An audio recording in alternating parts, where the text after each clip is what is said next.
தேவனுடைய பரிசுத்த நாமத்திற்கு மகிமை உண்டாவதாக. இந்த காலை வேளையில் உங்கள் அனைவரையும் ஆண்டவராகிய இயேசு கிறிஸ்துவின் இன்ப நாமத்தில் உங்களை அன்போடு வாழ்த்தி வரவேற்கிறேன். விண்துளிகள் வாயிலாக இந்த நாளிலே சந்திப்பதிலே மிகுந்த மகிழ்ச்சி அடைகிறேன். இந்த நாளின் செய்தியின் தலைப்பானது நியாயப்படுத்தாதிருங்கள். 1 யோவான் 1ஆம் அதிகாரம் 8ஆம் வசனம். நமக்குள் பாவம் இல்லை என்போமானால் நம்மை நாமே வஞ்சிக்கலாயிருப்போம், சத்தியம் நமக்குள் இராது. நம்முடைய அன்றாட வாழ்வில் காலை எழுந்து தனி ஜெபம் மற்றும் குடும்ப ஜெபத்தில் நம்மை அர்ப்பணித்து இன்று எந்த பாவமும் செய்யக்கூடாது என்று தீர்மானித்து அநேக நாட்களில் அந்த தீர்மானத்தை நிறைவேற்ற முடியாமல் போய்விடுகிறது.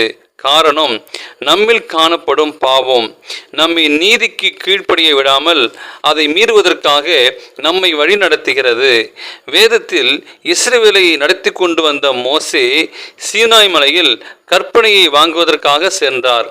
அந்த நேரத்தில் ஆரோன் தலைமையில் விடப்பட்ட இஸ்ரவேலர் தேவனுக்கு விரோதமாக செயலில் ஈடுபட்டுகின்றார்கள்.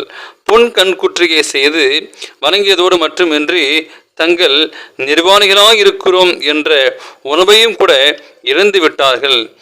தேவனிடம் தாம் செய்த பாவங்களுக்காக நாம் மன்னிப்பை கேட்கும்போது நிச்சயமாக நம் பாவங்களை மன்னிக்க அவர் நீதி உள்ளவராக இருக்கிறார். அநேக நேரங்களில் நாம் பாவங்களை உணராதவர்களாக நம்முடைய பாவங்களை நியாயப்படுத்துவர்களாக இருந்தோமேமானால் நிச்சயமாக நம்முடைய பாவங்களில் இருந்து வெளியே வர முடியாது. அந்த பாவத்தின் மோசமான பின்விளைவுகளை நாம் அனுபவிக்க வேண்டிய நிலை ஏற்படுகிறது.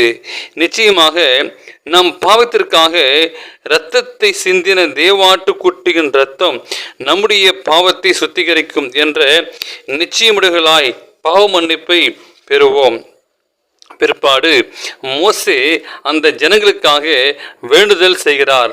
ஆனால் தேவனுக்கு விரோதமாக பாவம் செய்தவன் எவனோ அவன் பெயரை என் புஸ்தகத்திலிருந்து கிறுக்கி போடுவேன் என்கிறார். அவருடைய பாவத்தை நான் விசாரிக்கும் நாளில் விசாரிப்பேன் என்றார். கிறிஸ்துவுக்குள் பிரியமானவர்களே, நம்முடைய பாவங்களை மன்னிப்பதற்காக எந்த ஒரு மனிதனும் மத்தியஸ்தராக இருக்க முடியாது. கிறிஸ்து ஒருவரே மத்தியஸ்தர். நம்முடைய பாவ நிலை உணர்ந்து அவரிடம் கெஞ்சும் போது நிச்சயமாக பாவங்கள் மன்னிக்கப்படும். எனவே நீங்கள் ஆண்டு சமூகத்திலே ஒப்பு கொடுப்பீங்களா? நம்முடைய பாவங்களை மன்னிக்க கிருபாதார பலியாகிய இயேசு கிறிஸ்து நம்முடைய பாவங்களை மன்னிப்பார் என்றே ஒப்பு கொடுங்கள். இந்த செய்தியை கேட்ட உங்களை தேவன் தாமே ஆசீர்வதிப்பராக. இந்த நாளை பிறந்த நாளையும் திரும்ப நாளையும் காணுகிற பிள்ளைகளை தேவன் தாமே ஆசீர்வதிப்பராக. ஆமேன்.